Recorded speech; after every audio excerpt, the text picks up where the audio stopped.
Hello my friends, I am Sri Arjun. Today's topic is discontinuity of mind.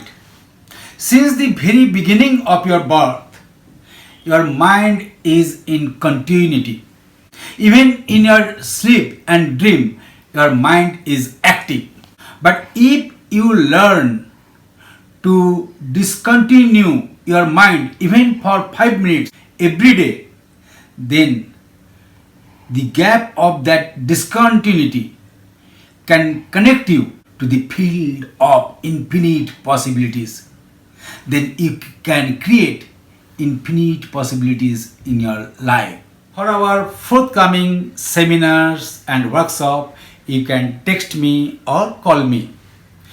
My number and the links of my blog and other social handles given below in the description.